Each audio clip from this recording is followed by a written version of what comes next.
Hi everyone, आज हम एक बहुत ही डिफरेंट और बहुत ही important, in fact most waited notification के बारे में बात करेंगे। यूपीएससी, ईपीएफओ, एओ, ईओ और एपीएफसी का नोटिफिकेशन कब आएगा, क्या एग्जाम पैटर्न होता है based on previous exam patterns, based on previous notification, previous exam dates, सारी चीज़ें हम इस साल कब आने वाली हैं, कब हम एक्सपेक्ट कर सकते हैं, कब से तैयारी शुरू करना है। एंड डोंट वरी, अगर आपको ये ही नहीं पता कि ये यूपीएफसी, ईपीएफओ, एओ क्या है, एपीएफसी क्या है, कैसे कैसे पोस्ट निकलती है, क्या काम होता है, ये भी सारी चीज़ें यानी बेसिक इन पोस्ट के बारे में, इस एग्जाम स्ट्रक्चर के बारे में भी मैं आपको बताने वाली हूँ। तो शुरू करते हैं। बहुत ही इंपॉर्टेंट पोस्ट है। अगर आप ग्रेजुएट हैं, अगर आप सिर्फ ग्रेजुएट हैं किसी भी फील्ड से, तो आज का सेशन ज़रूर देख लीजिएगा। छोटा सा सेशन होगा but can be really meaningful for you. शुरू करते हैं। सबसे पहले मैं एग्जाम डेट या फिर नोटिफिकेशन कब रिलीज हो सकता है उसके बारे में बात करना चाहूँगी।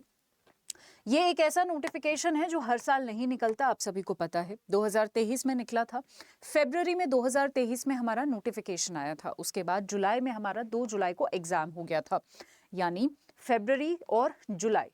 ठीक है, फरवरी तो आप हटा ही दीजिए क्योंकि 25 फरवरी को नोटिफिकेशन आया था। मार्च, अप्रैल, मई, जून एंड जुलाई आप हटा दीजिए क्योंकि 2 जुलाई को हमारा एग्जाम हो गया था। यानी 4 महीने मुझे मिले थे to prepare for this exam.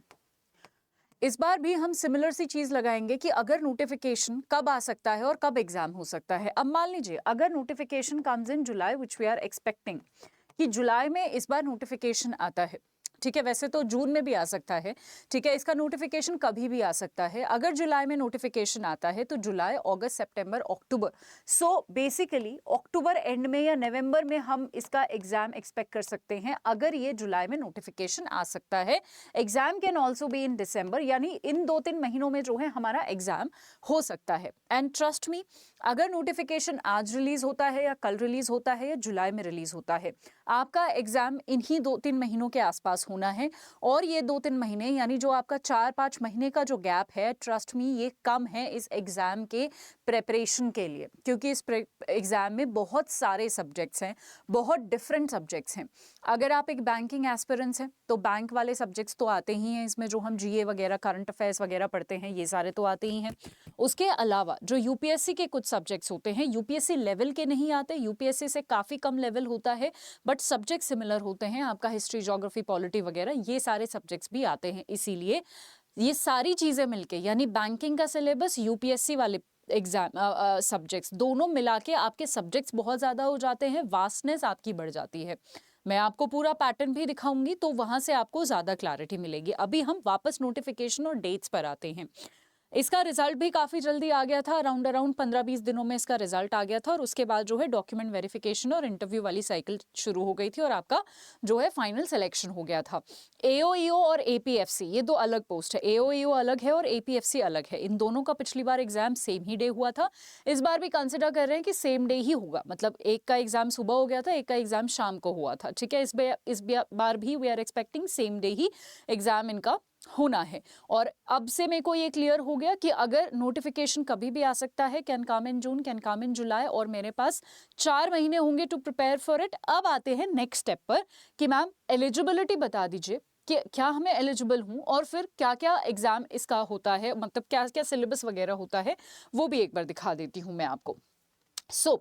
जब आपको खुद भी किसी भी चीज़ की एलिजिबिलिटी या कोई भी चीज़ का सिलेबस वगैरह कुछ भी देखना हो, ऑलवेज मेक श्योर कि उसके ऑफिशियल नोटिफिकेशन को डाउनलोड करके देखा करो। ऑफिशियल नोटिफिकेशन ये रहा आपके लिए, ये पिछले साल वाला 2023 वाला ऑफिशियल नोटिफिकेशन है। It is clearly mentioned here, just give me 1 second. यहाँ पर मैं दोनों का आपको बताऊंगी, एओईओ का बताऊंगी और एपीएफसी का बताऊंगी। इनके फुल फॉर्म्स भी मैं अभी आपको बताऊंगी, काम भी आपको बताऊंगी, सो दैट आपको क्लियर हो जाए।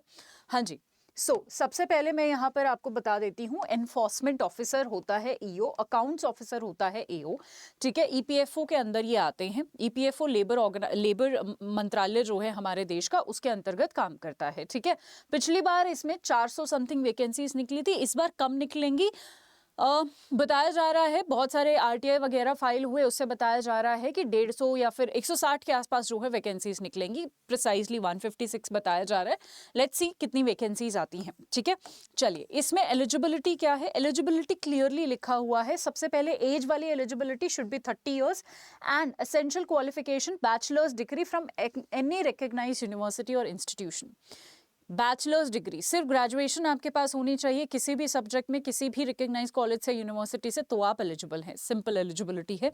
Now let us come to, अच्छा माफ कीजिएगा, आई थिंक मैंने जो है इसकी जो वैकेंसीज है वो आपको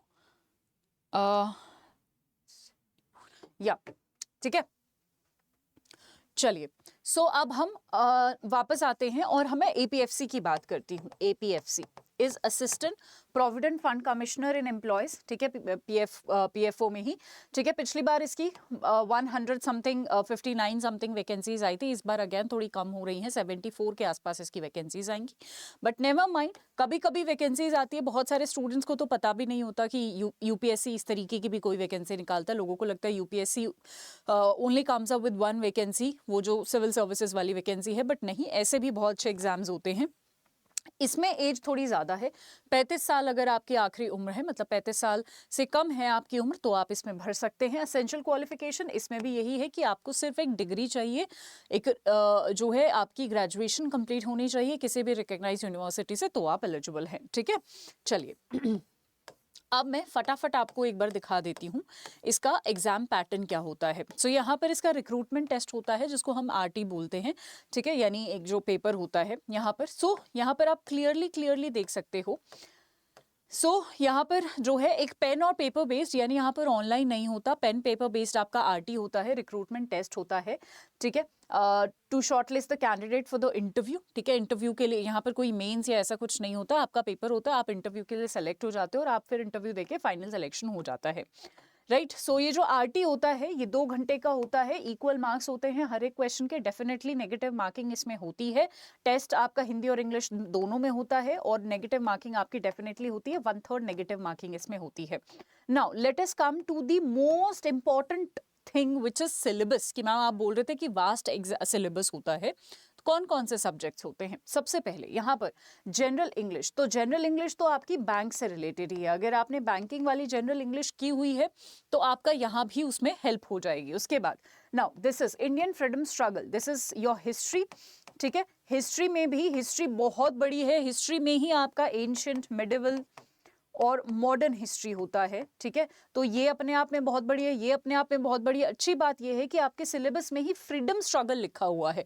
फ्रीडम स्ट्रगल इज लाइक, अगर इसमें 100 पेज हैं, अगर इसमें 100 पेज हैं, अगर इसमें 100 पेज हैं आपको जो पढ़ने हैं, तो फ्रीडम स्ट्रगल के सिर्फ और सिर्फ इसमें से 30 पेज हैं जो आपको पढ़ने हैं। कहने का मतलब ये है सिर्फ इतना सा पोर्शन आपको पढ़ना है, उसी में से मैक्सिमम क्वेश्चन आएंगे। इवन यूपीएससी में भी एक टाइम था जब मॉडर्न हिस्ट्री में से बहुत सारे क्वेश्चंस आते थे, that too from freedom struggle.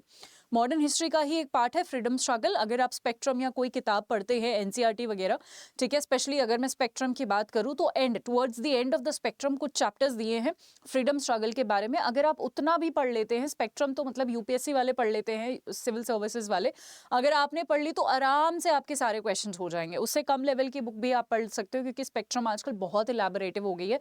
वो इतनी सी किताब थी, इतनी छोटी सी किताब आती है और इतनी पतली सी थी, अब वो इतनी मोटी हो गई है, मतलब काफी कॉम्प्रिहेंसिव बना दिया उसको। ओके उसके बाद करंट इवेंट्स, तो ये तो जी सारी जगह होते हैं, आप कोई भी एग्जाम दे लीजिए, करंट इवेंट्स, करंट अफेयर्स होते हैं, तो वही आपके जो है एग्जाम में आएंगे। फिर उसके बाद करंट इंडियन पॉलिटी, इकोनॉमी, ठीक है, पॉलिटी आपसे पूछा जाएगा। उसके बाद इकोनॉमी, अगेन इसमें भी करंट अफेयर ओरिएंटेड क्वेश्चंस होंगे। जनरल अकाउंटिंग प्रिंसिपल, ये थोड़ा सा आपको नया सब्जेक्ट लग सकता है जो आपने कभी पहले ना पढ़ा हो, तो इसके लिए हम अलग से पढ़ाई करेंगे। Industrial relation and labour law भी आपको नया लग सकता है, इसके लिए भी हम अलग से पढ़ाई करेंगे, ठीक है। उसके बाद जनरल साइंस आप पढ़ते हो, कंप्यूटर नॉलेज आप बैंकिंग के लिए भी पढ़ते हो, वही सेम उसी से काम चल जाएगा।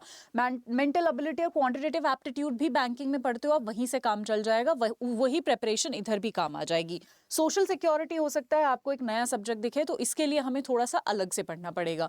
3 नए ऐसे सब्जेक्ट्स बता दिए मैंने जो शायद आपने पहली बार सुने हो, तो कोई बात नहीं, बहुत अच्छी पोस्ट है, मतलब एकदम ऑफिसर लेवल है, तो बहुत ही अच्छी पोस्ट है, तो उसके लिए हम 3 सब्जेक्ट्स आराम से पढ़ सकते हैं। अभी हमारे पास है 4-5 महीने, so we can start with these subjects. ठीक है, अगर आप कर सकते हो या नहीं कर सकते हो उसका जजमेंट आता है पीवाईक्यू से। एक बार पीवाईक्यू उठा के देखना, ठीक है, सिलेबस को डिटेल में रीड करना, पीवाईक्यू उठा के देखना, क्वेश्चन देख रीड करने की कोशिश करना। आपको लग रहा है कि हाँ हो जाएंगे तो हो जाएगा फिर प्रिपरेशन के साथ। देन वेटेज यहाँ पर 75 to 25 रहता है, मतलब आरटी का 75 रहता है और जो इंटरव्यू रहता है उसका 25 रहता है। ठीक है, सो ये आपको याद रखना है। ठीक है जी, चलिए अब मैंने ये सारी चीज़ें बता दी हैं, आपका क्या वेटेज वगैरह रहता है और क्या हमारा एग्जाम का सिलेबस है। तो ये सारी चीज़ें मैंने आपको बता दी। आई थिंक काफ़ी ऑलमोस्ट सारी चीज़ें आपको पता चल गई हैं। इन सब के जो है मैं आपको एक और चीज़ दिखाना चाहती हूँ। यहाँ पर जब आप एंड में जाएंगे, ये नोटिफिकेशन आप भी नॉर्मली गूगल पे टाइप करेंगे ईपीएफओ का फॉर्मल नोटिफिकेशन, तो आपको एक लिंक आएगा, उसी लिंक से आप डाउनलोड कर सकते हैं। तो जब आप एंड में, अच्छा इस तरीके से आपका पेपर होता है, इस तरीके से आपको ओएमआर शीट्स दी जाती है और इस तरीके से जो है आपको फिल करने होते हैं, गोले सर्कल फिल करने होता है। आजकल ऑनलाइन हो गया, बट पहले ऑलमोस्ट सारे एग्जाम्स ऐसे ही होते थे। ठीक है, सो जो लोग ऑफलाइन एग्जाम देना पसंद करते हैं उनके लिए बहुत अच्छा है, ऑफलाइन ये पेपर हो रहा है आपका। ठीक है, इस बार से ऑनलाइन कर दे तो पता नहीं, but I don't think UPSC के एनीवे जो सीएससी भी हो गया वो भी ऑफलाइन ही होता है, तो वी आर अज्यूमिंग कि ये भी ऑफलाइन ही होगा। But that is it about this notification. I hope आपको, let me just quickly summarise this, एक बार पूरा जो है मैं समराइज कर देती हूँ कि यहाँ पर क्या क्या हमें करना है। सबसे पहले नोटिफिकेशन जून तो हमारा चल ही रहा है एंड जुलाई, इन दोनों महीनों में हम एक्सपेक्ट कर रहे हैं। नवंबर दिसंबर तक हम आपका एग्जाम एक्सपेक्ट कर रहे हैं। उसके बाद अकॉर्डिंगली यानी आपको 4 से 5 महीने मिलेंगे एग्जाम के लिए, उसी में आपको प्रिपेयर करना है। हमें क्या क्या हमारी एलिजिबिलिटी क्या है, अगर आप सिर्फ ग्रेजुएट हैं तो आप एलिजिबल हैं, अगेन 30 साल या फिर 35 साल। This is for AO EO and this is for APFC. Educational qualification दोनों में ही सेम है। उसके बाद सब्जेक्ट्स जो हैं थोड़ा सा कॉमन सब्जेक्ट्स भी हैं, इन दोनों में वैरी भी करते हैं। वो आप एक बार ये जो डिटेल नोटिफिकेशन है इसको एक बार पूरी तरीके से अच्छे से रीड कीजिएगा, उसमें डिस्टिंक्शन दिया हुआ है कि एओईओ में क्या आता है, एपीएफसी में क्या आता है। ठीक है, मैंने देख लिए कि हमारा करंट अफेयर आता है, रीजनिंग आता है, मैथ्स आता है, उसके अलावा इंग्लिश आता है, ये मेरे बैंकिंग वाले सब्जेक्ट्स है। उसके अलावा पॉलिटी आता है, इकोनॉमी आता है, हिस्ट्री आता है, लेबर लॉ आता है, इंडस्ट्रियल लॉ आता है, ठीक है, सिक्योरिटी वाला आता है। तो ये सारे कुछ चैप्टर्स है जो थोड़े से अलग है, मतलब थोड़े से सब्जेक्ट्स हैं जो थोड़े से अलग हैं। So you have to prepare accordingly. If you are interested, अगर आप इंटरेस्टेड हैं इस कोर्स में या इस एग्ज़ाम में, कोर्स छोड़िए, पहले एग्ज़ाम में अगर आप इंटरेस्टेड हैं तो सबसे पहले देखिए बहुत ही अच्छी पोस्ट है, तो मैं कहूँगी सबसे पहले एक पीवाईक्यू डाउनलोड करो। इसके तो आसानी से मिल भी जाएंगे, ऑफलाइन होता है। पीवाईक्यू डाउनलोड करो, थोड़ा एनालाइज करो, फॉर्मल नोटिफिकेशन पढ़िए और उसको एक बार डिटेल में पढ़िए, उसके एग्जाम में क्या क्या आ रहा है, क्या क्या जो है आपके सिलेबस में लिखा हुआ है।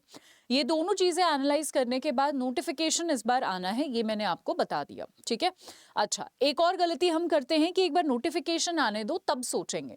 ट्रस्ट मी, इसका नोटिफिकेशन ना वो वाला नोटिफिकेशन नहीं है कि जो हर साल आता है और लोग प्रिपेयर्ड रहते हैं। बहुत सारे स्टूडेंट को, जितने भी लोग, मतलब आधी जनता को तो पता ही नहीं होता है कि ये ऐसा कुछ एग्जाम भी होता है और ऐसा कुछ एग्जाम कब निकल जाएगा और कब इसका पेपर हो जाएगा, लोगों को पता भी नहीं चलेगा। आपको पता चल रहा है तो इसका जो है फर्स्ट मूवर एडवांटेज उठाइए इसका। आपको पता है एक अच्छा नोटिफिकेशन है, जून में या जुलाई में आ सकता है। Why not to start preparing for it अभी से। क्या करेंगे, पीवाईक्यू और एक बार डिटेल नोटिफिकेशन पढ़ेंगे, पीवाईक्यू देखना शुरू करेंगे। अब उसके बाद जो नेक्स्ट स्टेप होता है वो होता है कि हाँ मैम मैंने डिसाइड कर लिया, मैं एलिजिबल भी हूँ and I am ready to prepare. Now the next step is how to prepare, how to start preparing.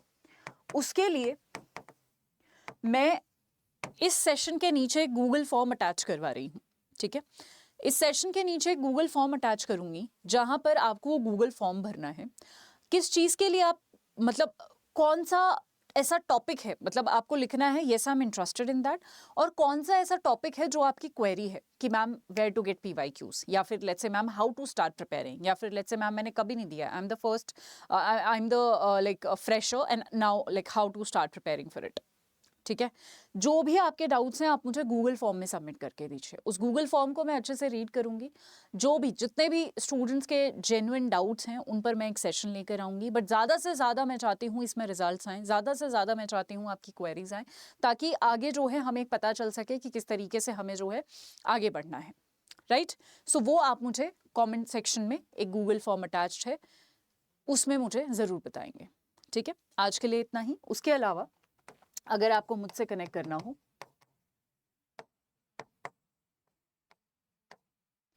This is my Telegram Pinky C@24/7, current affairs @24/7, आप इस पर भी ज्वाइन कर सकते हैं, यहाँ पर भी मैं आपको मिलूंगी। ठीक है, thank you so much everyone, bye bye and take care.